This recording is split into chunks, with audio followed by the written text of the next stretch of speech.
latest cell phone. It's a touchscreen cell phone from Samsung, but it's also an 8-megapixel camera. But it's also a touchscreen cell phone. But it's also an 8-megapixel camera.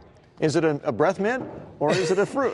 It's candy? Two products in one. Yeah, Samsung has come out with first an 8-megapixel digital camera and a touchscreen cell phone the same week. But in fact, it's the same gadget. Look at that. So ordinarily, I wouldn't be excited by 8 megapixels. That's one of these consumer things that's supposed to get you excited. But you know what? You can have terrible-looking pictures even if they're 100 megapixels. It's not a measurement of quality.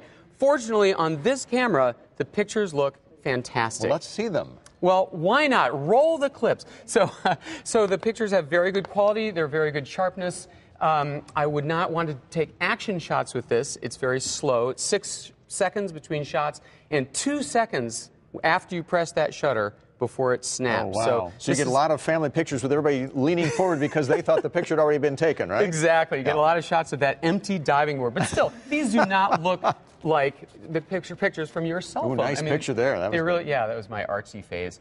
Yeah, they actually look fantastic. So, and one tap sends it to Flickr or by email and so on. So the downside is that the phone part of it is not as successful. The phone part of it, yes, it's a touch screen. They think they're doing the iPhone thing, but just putting a touch screen on it doesn't make it an iPhone. The software is a little inconsistent, a little confusing. None of these icons have labels. So if you try to tap one to see what it does, it opens the program. Oops.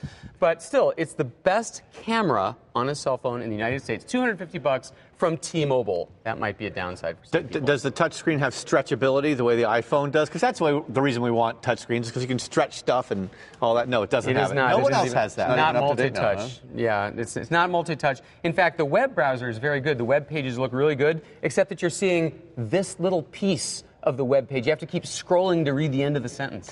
I visited Samsung in Korea at headquarters, and they predicted 4 years ago, they said, look, you got to understand, cameras are going to be embedded everywhere. There'll be no separate cameras, and you'll see 1 billion cell phone cameras in 5 years. They're pretty much right. I mean, it's out there. What encourages me about this is it shows that if somebody's determined, you can make a really good digital camera in a cell phone. It's no longer a technological impossibility. How much and when? $250, available now. That's with a 2-year contract after rebate. Very good. And it's called the Memoir. I don't think we mentioned that. The Samsung Memoir. That's a problem. Hard to pronounce for a lot of Americans. Japanese company with a French French product name. Thank you so much. David Pogue of the New York Times. You can read more on his blog at NewYorkTimes.com and elsewhere as well.